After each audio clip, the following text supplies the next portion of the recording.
नमस्कार, आप देख रहे हैं प्राइम टीवी और मैं हूं आपके साथ मुस्कान अजमानी। और खबर दोपहर में आज बात होगी किसमें कितना है दम। भाजपा अब की बार 400 पार का नारा लगा रही है, तो वहीं इंडिया गठबंधन एनडीए को 200 के अंदर ही समेटने की बात पर अड़ी हुई है, जिसका फैसला 4 जून को होगा कि आखिर किसके दाव में कितना दम है और कौन कितने मजबूती से दावा कर रहा है और जनता किसके साथ खड़ी है। जहां एक तरफ भाजपा धर्म की पिच पर बैटिंग कर रही है, राम मंदिर को आस्था से जोड़कर, और विपक्षियों को सनातन विरोधी बता रही है। माहौल अपने पक्ष में भी करने की कोशिश पूरी तरीके से भाजपा की है, जबकि आज संयुक्त रूप से हुई प्रेस कॉन्फ्रेंस में भाजपा के नेताओं पर अनर्गल मुद्दों पर राजनीति करने के आरोप लगाए गए हैं। और 4 जून को इंडिया गठबंधन की सरकार बनाने का दावा किया गया है। पहले अखिलेश यादव और मल्लिकार्जुन खड़गे ने दावा करते हुए क्या कुछ कहा है, वो बयान सुनिए। मुक्ति और फ्रीडम ऑफ प्रेस का दिन भी 4 जून होगा। भारतीय जनता पार्टी नैरेटिव में उलझ गई है और जब हम पीछे उनका काउंटडाउन के साथ साथ माउंटेन डाउन भी शुरू हो गया है। मैं अपने प्रेस के साथियों को भी 4 जून के जो सुनहरा समय आने वाला है उसके लिए बधाई दूंगा कि उस दिन फ्रीडम ऑफ प्रेस का दिन भी होगा।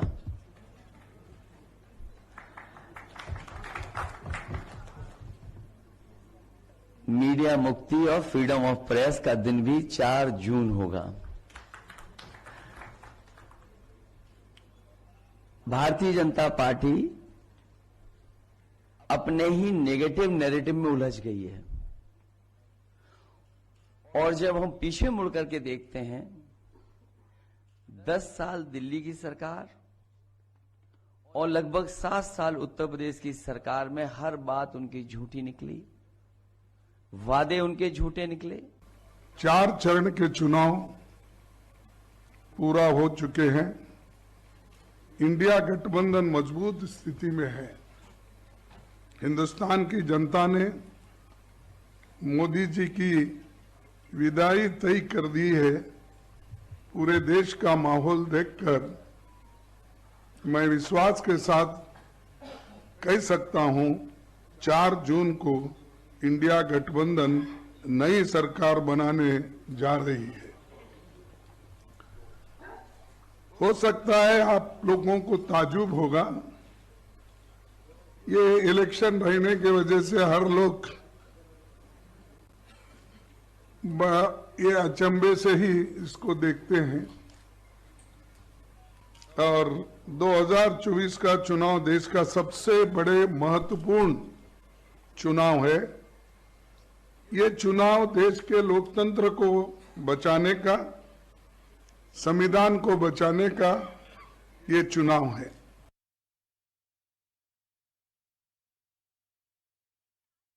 से हुई कॉन्फ्रेंस के दौरान मल्लिकार्जुन खड़गे और अखिलेश यादव जमकर बीजेपी पर हमलावर हुए, लेकिन आज दिल्ली से असम के मुख्यमंत्री ने एक ऐसा बयान दिया जिसको लेकर एक बार फिर से पूरे देश का जो तापमान है वो गर्म हो चुका है। उन्होंने कहा कि जब आपने 300 पार का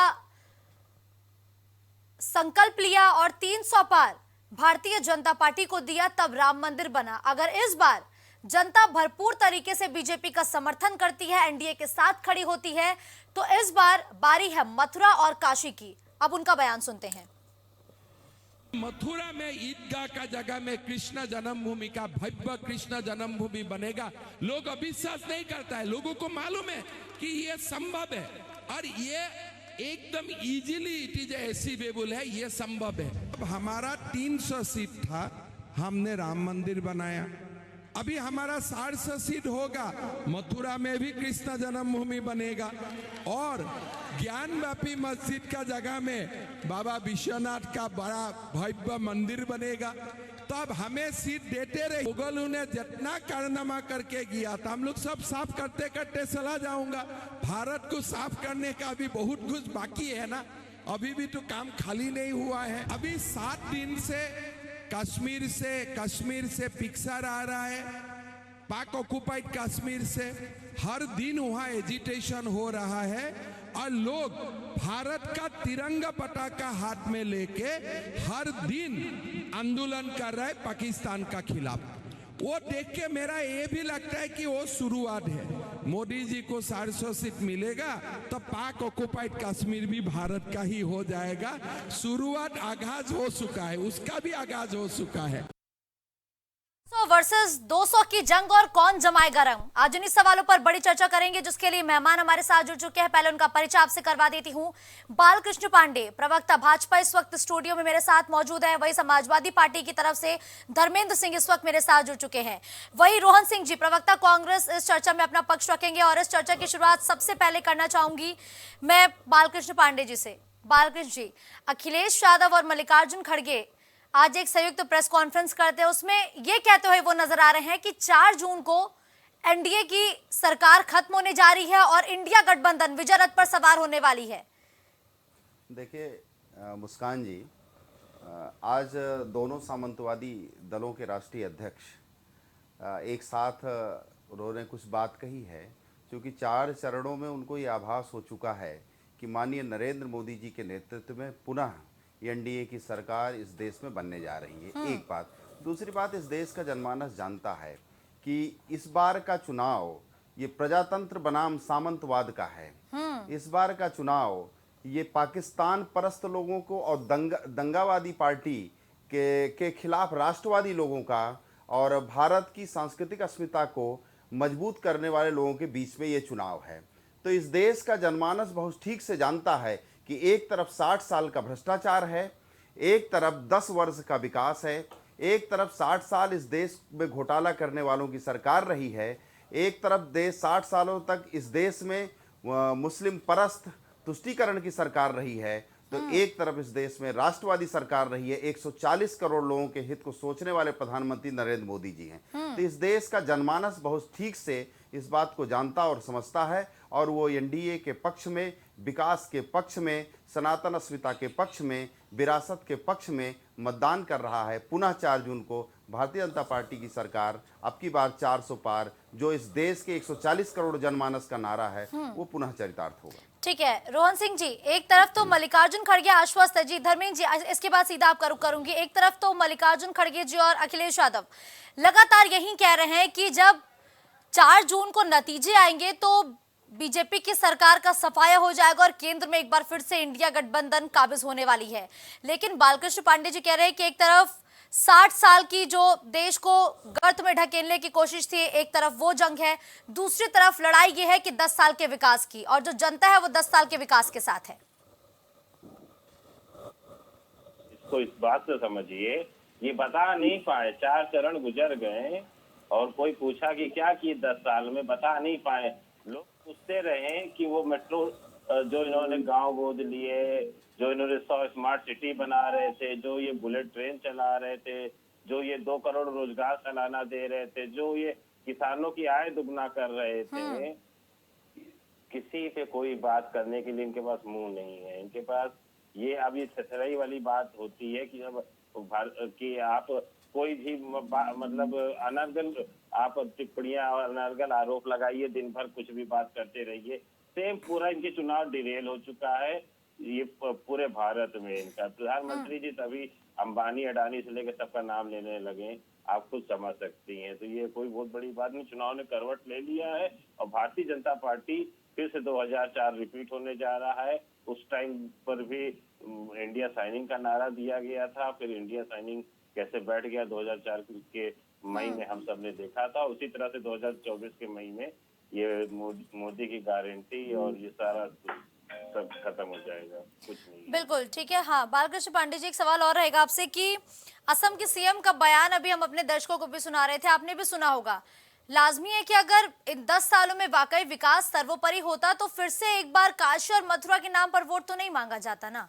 देखिए, काशी, मथुरा, अयोध्या और उज्जैन या जितने भी सांस्कृतिक हमारी विरासत हैं, जो सांस्कृतिक हमारी अस्मिता के प्रतीक हैं, जो सनातन अस्मिता के प्रतीक हैं, वो सदैव ही भारतीय जनता पार्टी के केंद्र बिंदु में रहे हैं। ये भारतीय जनता पार्टी का बहुत स्पष्ट मत है कि जिस देश की संस्कृति मजबूत होती है और जिसमें दम होता है और जो सदैव जो संस्कृति या धर्म जिसमें उस देश की आत्मा बसती है, जब वो मजबूत होता है तो वो राष्ट्र उन्नति को प्राप्त होता है, वो राष्ट्र उन्नति करता है। लेकिन कांग्रेस, सपा या इंडी गठबंधन का सदैव ही मत रहा है कि कैसे इस देश की सनातन संस्कृति को हम नष्ट कर दें। ये कांग्रेस का मत रहा है कि राम काल्पनिक है, राम का कोई अस्तित्व नहीं है। ये कांग्रेस ने अपना हलफनामा भी सुप्रीम कोर्ट में प्रस्तुत किया था।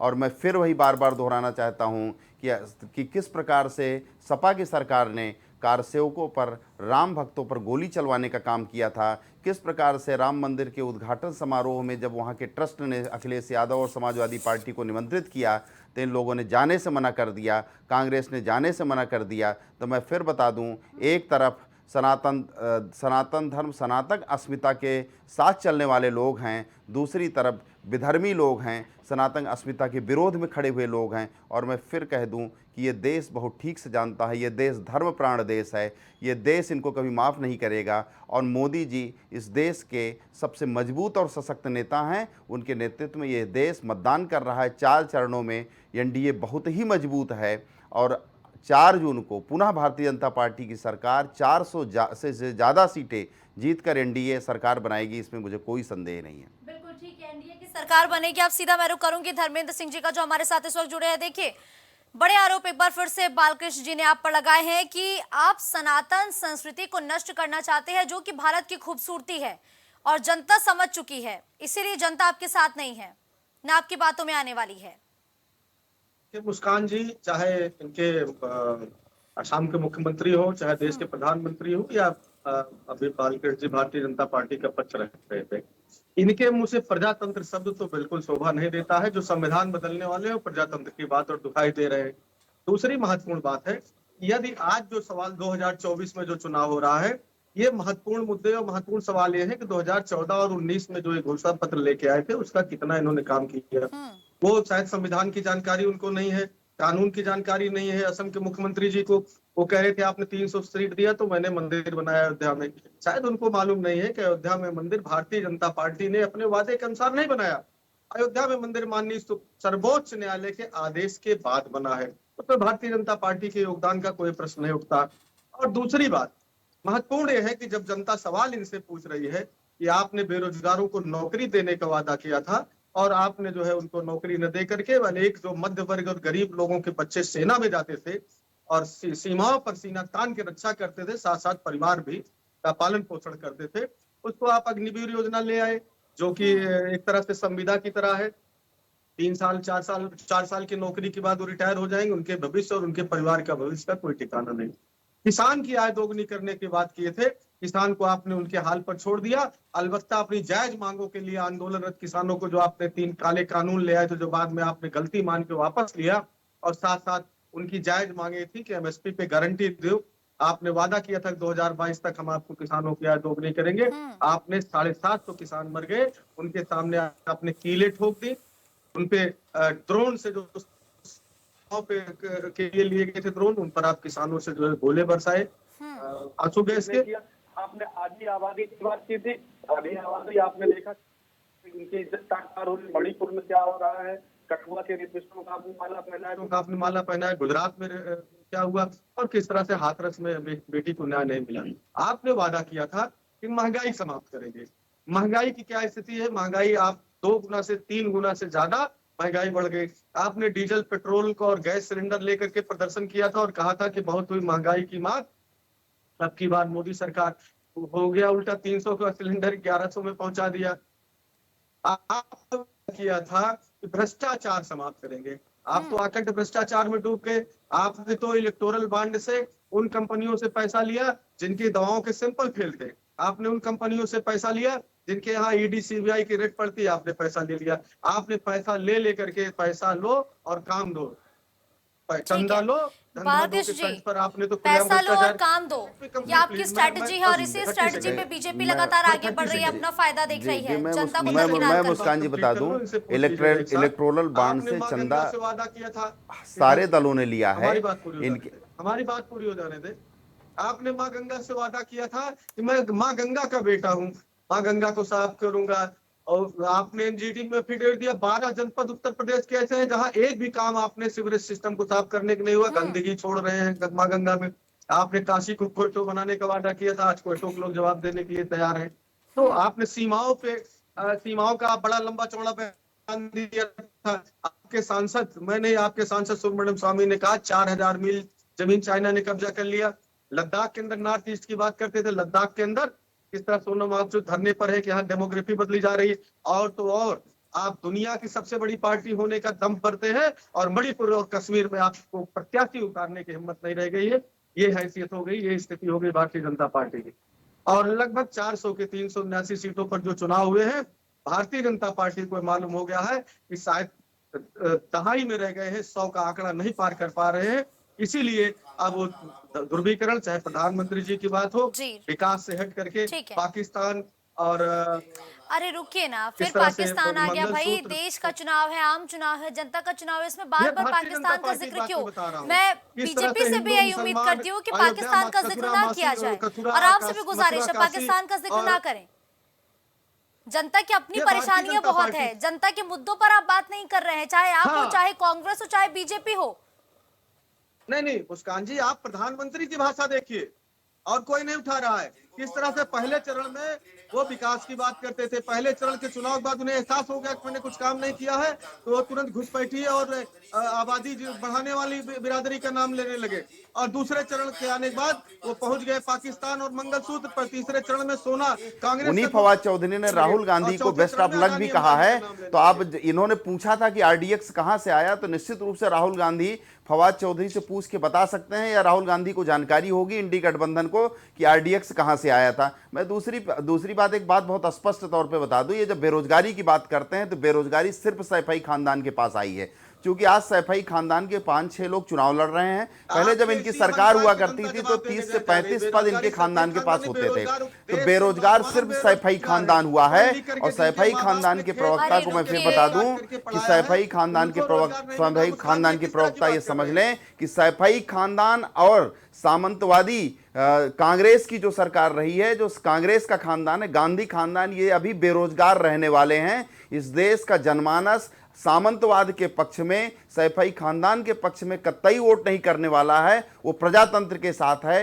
वो लोकतंत्र के साथ है, जिसको माननीय मोदी जी ने इस देश में मजबूत किया है। इमरजेंसी लगाने वाले लोग जब प्रजातंत्र की बात करते हैं तो कितनी हास्यास्पद लगती है बात। जिस इमरजेंसी का विरोध इन समाजवादियों ने किया, आज उसी इमरजेंसी लगाने वालों के ये साथ खड़े हुए हैं।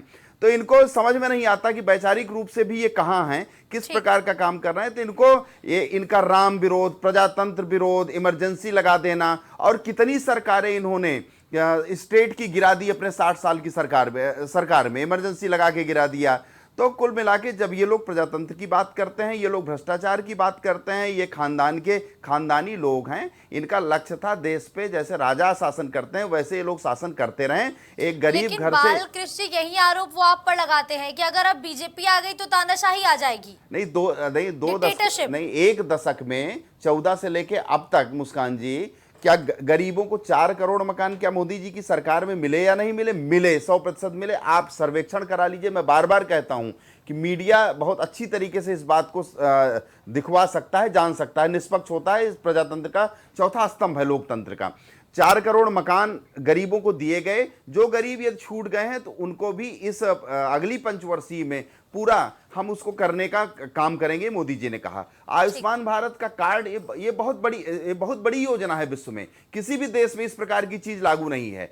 तो जब आयुष्मान भारत का कार्ड हमने, ये भी अभी इन्होंने 70 साल के लोगों को जब हमने देना शुरू किया कि 70 साल की उम्र का जो भी व्यक्ति होगा आयुष्मान भारत का कार्ड देंगे, यही कांग्रेस इंडी गठबंधन उसका विरोध करने लगी।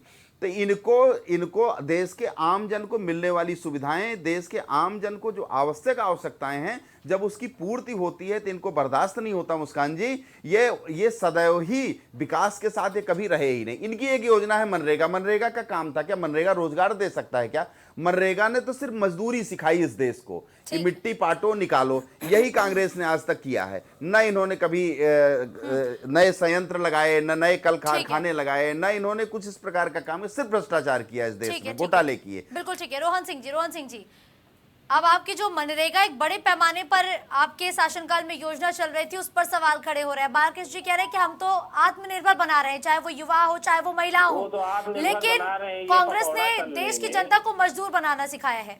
अरे मनरेगा इतनी खराब थी, मनरेगा के लिए भारत के प्रधानमंत्री जी ने सदन में बोला कि मनरेगा हमारे विफलताओं का मॉन्यूमेंट है, और इसी सरकार ने मनरेगा 1.5 गुना ज्यादा खर्च किया है। नहीं, मैं इनके ये बयान को सरकार करेक्ट हूँ। बिल्कुल प्रधानमंत्री जी ने सदन में नाकाम कहा है, था कि नकारा मनरेगा है। इसकी कांग्रेस के 60 इकोनॉमिक साल की की जो असफलता का अर्थशास्त्र प्रतीक की है, पूरी और इस समझ मनरेगा को हम है, खत्म नहीं एक करेंगे। लाख मनरेगा की जा सकती है, आपकी असफलता का पूरी प्रतीक है, इसलिए उसका सरकार ढिढोरा हम की पूरी पीटते आर्थिक रहेंगे कि व्यवस्था 60 की सालों समझ तक है। आपने इस देश में सरकार देश को की लूटा और काबिलियत लोगों से देखा, मजदूरी लोगों कराई। को ठीक है, ये पंडित प्रधानमंत्री जी का बयान था। ठीक है, ठीक है, ठीक है। देखा नोटबंदी में। अरे इनसे पूछिए मनरेगा में अरे पिछले 10 धर्मेंद्र साल सिंह में जी कितना रुकिए जो है ना, गरीबों को रुकिए, पैसा रोहन जी को बढ़ा। बोलने दीजिए जी। इतनी नाकाबिल सरकार पिछले 60-70 साल कभी नहीं आई। देश को इतना पीछे भेज दिया। देश की जनता इनको जवाब देने का काम करेगी, और देश की जनता देख रही है कि किस तरह से इन्होंने देश के साथ अन्याय किया है, और सिर्फ अपने कुछ पूंजीपति दोस्तों के लिए काम किया। पूरी सूट की सरकार है, सिर्फ पैसे वालों के लिए काम करती है। इसलिए देश में अमीरों गरीबों का फासला इतना बढ़ गया कि जहाँ पे 1% अमीर के पास देश की 70% संपत्ति इकट्ठा हो गई। ये पूरी सरकार सिर्फ पूंजीपतियों के लिए काम करती है और कुछ नहीं। इसलिए देश का गरीब देख रहा है और जान रहा है, इसलिए इन्होंने नौकरियां बंद करा दी। नौकरियां, कुछ वैकेंसियां होती नहीं, लड़के सारे ओवर एज हो गए। ये सब चाहते हैं कि सब अंबानी अडानी फैक्ट्रियों में जाके मजदूरी का काम करिए। मजदूर ये तैयार कर रहे हैं अपने दोस्तों के फैक्ट्री में काम करवाने के लिए। इसलिए भारतीय जनता पार्टी साजिशान देश के साथ धोखा कर रही है, गलत काम कर रही है। इसलिए देश की जनता इनको हटाएगी। ठीक है, धर्मेंद्र सिंह जी अपना पक्ष रखें। देखिए, जिस तरह से मनरेगा पे कह रहे थे, ये कहते हैं कि हम दुनिया की 5वीं इकोनॉमी हो जा रहे हैं। मनरेगा में 230 रुपए, केंद्र सरकार अगर 10 साल से इस योजना को चला रही है तो ये उसकी आलोचना कैसे कर सकते हैं? अगर आलोचना करें फूड सिक्योरिटी एक्ट हो, चाहे क्या नाम है, जन सूचना का अधिकार हो, चाहे रोजगार गारंटी स्कीम हो, जब आपने रोजगार नहीं दिया इस योजना में, आपने जो है मजदूरों को या जो भी और उसमें कई तरह के रोजगार है उनको क्यों आपने बढ़ाया नहीं उनका मानदेय? आप तो मानदेय बढ़ाने का काम किए नहीं, आपने किसानों के लिए कुछ किया नहीं। सवाल ये है कि आपकी 10 साल की असफलताएं और असफलताएं ही है, इस पर आपके पास कोई जवाब नहीं है। हम कुछ अलग से नहीं कह रहे हैं कि आपने क्या किया क्या नहीं किया, हम तो सिर्फ आपके भाषणों को और आपके घोषणा पत्र को याद दिला रहे हैं। कोई भी सरकार जब सरकार चला करके दोबारा मत मांगने जनता के बीच में आती है, और आपके 10 साल का लंबा कार्यकाल रहा केंद्र सरकार का और 7 साल उत्तर प्रदेश सरकार का, तो हम और देश की जनता सिर्फ यही तो पूछना चाह रही कि आप जो घोषणा पत्र लेके आए थे उसमें जो मूलभूत सुविधाओं की आप बात कर रहे थे, जो बुनियादी सवाल है, स्वास्थ्य, शिक्षा, बेरोजगारी, महंगाई, भ्रष्टाचार और आधी आबादी, इस पर आपने कुछ काम किया हो तो वो हमको बताएं, तब जनता विचार करे। और इस पर यदि आपने कुछ काम नहीं किया तो आज जब आपने पिछले घोषणा पत्र पर कोई काम नहीं किया, कोई जवाब देने की स्थिति नहीं, आगे जनता आपके घोषणा पत्र को क्यों सुने, क्यों उस पर बात करे, क्यों उसको पढ़े? तो सवाल ये महत्वपूर्ण है कि अगर आपने कुछ किया हो तो 14 और 2019 का घोषणा पत्र पढ़िए और क्रमशः बताइए कि उस पर आपने क्या काम किया। चलिए ठीक है, काम पूछूंगी, लेकिन एक सवाल धर्मेंद्र जी आपसे रहेगा, इसको अदरवाइज मत लीजिएगा, कि लगातार समाजवादी पार्टी ये कहती हुई नजर आ रही है कि अगर 4 जून को इंडिया गठबंधन की जब सरकार बनेगी तो प्रेस जो मीडिया है वो निष्पक्ष हो जाएगी। अभी आप मीडिया पर बैठकर निष्पक्ष तरीके से अपनी बातें रख रहे हैं, किस आधार पर आप लगातार देश के चौथे स्तंभ पर ये आरोप लगाते हैं? देखिए, लगातार परसों गृह मंत्री जी रायबरेली में थे, उनकी सभा में एक कवरेज करने गए पत्रकार को पीट करके अधमरा कर दिया गया। 24 घंटे भी नहीं बीते थे, प्रतापगढ़ की गोलियों से भून की हत्या हो गई, और उसी दिन जौनपुर के अंदर एक बड़े पत्रकार की हत्या कर दी गई। पूरे देश में इमरजेंसी जैसा माहौल है, कोई अगर इनके खिलाफ कुछ बोल दे, 2 लोग जो प्रधानमंत्री जी और गृह मंत्री जी, उनके अलावा आपने देखा ही उत्तर प्रदेश जैसे सूबे के मुख्यमंत्री को पैदल चला देते हैं, कभी किसी को स्टूल बैठा देते हैं, और जिस तरह से अडवाणी जी बेबस से मंच पे खड़े आए, सर्वोच्च लीडर भारतीय जनता पार्टी थे, अपने पार्टी के अंदर भी डेमोक्रेसी खत्म कर दिया इन्होंने। ये दूसरे को सामंतवादी कहते हैं, तो राजाओं जैसा व्यवहार इनके प्रधानमंत्री जी करते हैं, कैमरे में चलते हैं, कोई अगल बगल नहीं आ सकता, लोकतंत्र में सबको लेकर के साथ चलने के को राजनीति कहते हैं। प्रधानमंत्री जी तो हमको लगता है दक्षिण कोरिया का जो तानाशाह की भी फोटो हम लोग टीवी में देखते हैं तो कई लोग रहते हैं, लेकिन प्रधानमंत्री जी अकेले दिखना चाहते हैं और सारे मीडिया सहमत हो संस्थानों जाएं पर तो हम अकेले एक सामंतवादी चैनल को कहना दिखाता बंद था कर भारतीय देंगे। जनता पार्टी मुलायम के सिंह पक्ष में राष्ट्रीय नहीं अध्यक्ष बोलता रहे, था, कुछ अखिलेश निष्पक्ष यादव खबर राष्ट्रीय दिखाने अध्यक्ष लगा, रहे, उसको मुलायम अपने सिंह मुख्यमंत्री रहे, मित्रों उनके से पुत्र कहा करके अखिलेश उस चैनल यादव को रहे। खिलवा लिया। इसलिए हम वो कहते तमाम हैं पत्रकार परंपरा जो में प्राप्त जब इनके सत्ता प्राप्त नीतियों होती की है जो और आलोचना करने परंपरा वाली में जब नीतियां थी, दल जो का गलत नेतृत्व नीतियां थी, एक उनकी ही आलोचना परिवार के हाथ में कर देते रहता थे। है, इस बाप मात्र बेटे के से हाथ में तमाम रहता चैनल है, तो हम सुन गए। सामंतवादी तो एक कहते जो हैं। अघोषित धर्मेंद्र इमरजेंसी जी है, आप अखिलेश जी प्रेस से बात मुक्त कर नहीं है, लीजिए, पूरा आपको देश राष्ट्रीय देख रहा अध्यक्ष है। बना जो दें जनता की बात तो ऑलरेडी हम अखिलेश आपको यादव कहना जी ने, जो बंद कर जनता देंगे में सामंतवादी। जगह जगह लेकिन मोदी जब मीडिया तक को लेकर के वही परंपरा उन्होंने में कहा, सत्ता जो चलती दिख रहा रहेगी, है, हस्तांतरित जो होती मीडिया के रहेगी, लोग आप निष्पक्ष सामंतवादी पत्रकारिता रहेंगे। करने का प्रयास करते हैं, या तो सामंतवादी जेल भेज व्यवस्था दिए जा रहे हैं, या है उनके जिसका साथ पालन हो जा रही है, या समाजवादी उनका पार्टी चैनल और बंद हो गांधी जा रहा है, या खानदान उनका बहुत चैनल कोई मजबूती खरीद के नहीं रहा साथ है। आजादी तो के बाद उनका से करता कहना आ था रहा कि है। जब 4 जून को काउंटिंग होगी, जब इस सरकार से मुक्ति मिलेगी, इंडिया गठबंधन शपथ लेगा, उसी दिन देश के अंदर गरीब की बात होगी, किसान की बात होगी, नौजवान की बात होगी, छात्र की बात होगी, बेरोजगार की बात होगी और आधी आबादी की बात होगी और प्रेस मुक्त होगा और सारी चीजें वो जो अच्छा सही है धर्मेंद्र सिंह ग्राउंड जी, तो कवरेज अभी किस दिखाएगा। बारे में बात हो रही है? आज जो हम चर्चा कर रहे हैं, ये किस मुद्दे पर है? भाई ये लोकतंत्र देखिए ऐसा है कि आप क्या ये भी नहीं दिखाना चाहते हैं कि जो है विपक्ष चुनाव हो रहा, निर्वाचन का समय है, हम अपनी बात नहीं कह सकते हैं? भाई इनकी आप बताइए आज की डेट में किस तरह राफेल पे जो है बातें हो रही थी, इन्होंने सेंसर लगवाया, बोलना बंद करिए। किस तरह से अभी देखिए अरविंद केजरीवाल और संजय सिंह जी जमानत पे छूटे हैं, तो ये शर्त एक स्पेशली और चीज सरकार अश्योर ने मांगा करिए कि ये उस पर कि बात जो नहीं 200 करेंगे दंगे कि आपने इस मामले करवाए में थे जेल वो गए 200 दंगे आप नहीं आखिर क्यों नहीं कराएंगे। बोल सकते जो हैं कि किसी मुजफ्फरनगर मामले में में गलत आपकी गए हैं? सरकार में कत्लेआम क्योंकि हुआ था वो मामला नहीं सब होगा, जरूरी ये है, भी उस पर मैं ये भी बात नहीं सुनिश्चित कर रहा करिए। हूं। लेकिन यही इसी डिबेट तमाम के ऐसे माध्यम से विषय हैं धर्मेंद्र जी जहां ये पर भी सुनिश्चित करिए आप कि अच्छा जो बताइए, इलेक्टोरल कत्लेआम बॉन्ड पर जो आपने कितना दंगे डिबेट कराया? हुए ईमानदारी से थे बताइए जिसमें एक हिंदू बात। मारे गए, जो क्या तुष्टीकरण के इलेक्टोरल आधार बॉन्ड पे में आपने आपको कराए दिखता थे, नहीं है? उसकी भी आप ईडी गारंटी ने, दीजिए कि वो सीबीआई हम ने नहीं और करने इनकम देंगे। टैक्स में छापा मारा और छापा मारते ही लगातार भारतीय जनता पार्टी के खाते में पैसा गया। मैं कोई हवा में आरोप नहीं लगा रहा हूं, खाते में ट्रांजैक्शन चेक कर लीजिए। क्या आपने देखा नहीं कि आधार पूना वाले कंपनी को भारत बायोटेक गवर्नमेंट की होने के बाद भी भारतीय जनता पार्टी खाते में पैसा डालने के बाद कोविड के इंजेक्शन की मंजूरी दे दी गई? क्या आपने देखा वैक्सीन नहीं की मंजूरी जिनके सैंपल WHO 6-6 देता बार, है। आप 7-7 करेक्ट हो बार, जाइए इस 5-5 बात बार में फेल रहे कि उन दवा कंपनियों से वैक्सीन भारतीय कोई भी जनता बनती पार्टी है ने तो उसकी अनुदान मंजूरी लेकर के WHO देता है। बेकार का अनर्गल अरे चुनाव प्रलाप, तो डिरेल कर ही चुके हैं, दिया। आप क्या डिबेट को भी डिरेल करके बेकार मानेंगे? में अनर्गल प्रलाप आप बंद करिए। किसी भी वैक्सीन को जो भी मंजूरी मिलती है वो WHO से मिलती है।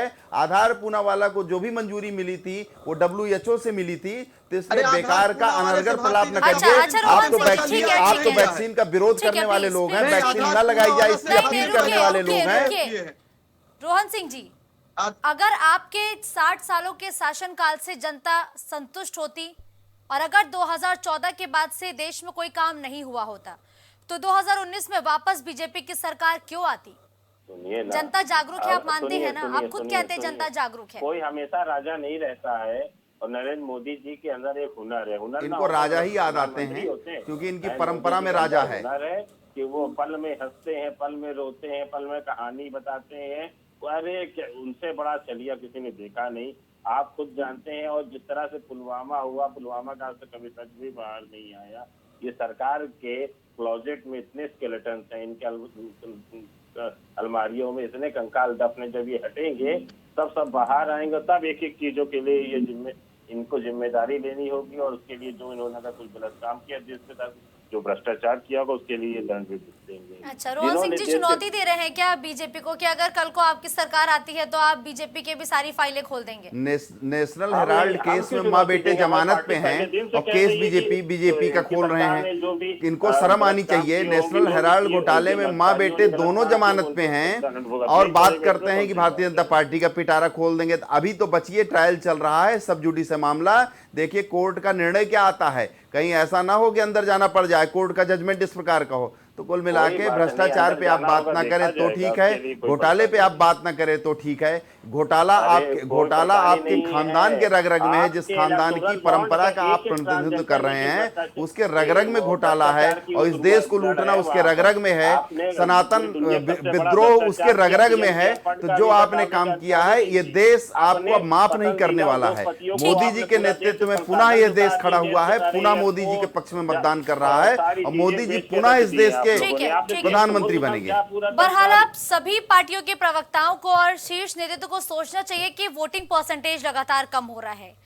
4 चुनावों पर आपने गौर किया होगा, आप सभी ने गौर किया होगा कि वोटिंग परसेंटेज सभी पार्टियों के लिए खतरे की घंटी है, क्योंकि कहीं ना कहीं जनता के अंदर अब वो विश्वास नहीं है और ये बात आपको तय करनी होगी। अनर्गल मुद्दों पर अपने बयान देने से बेहतर है कि आप जनता के बीच पहुंचे, जनता के मुद्दों पर बात करें। बहरहाल आप सभी का बहुत बहुत धन्यवाद इस चर्चा में मेरे साथ जुड़ने के लिए।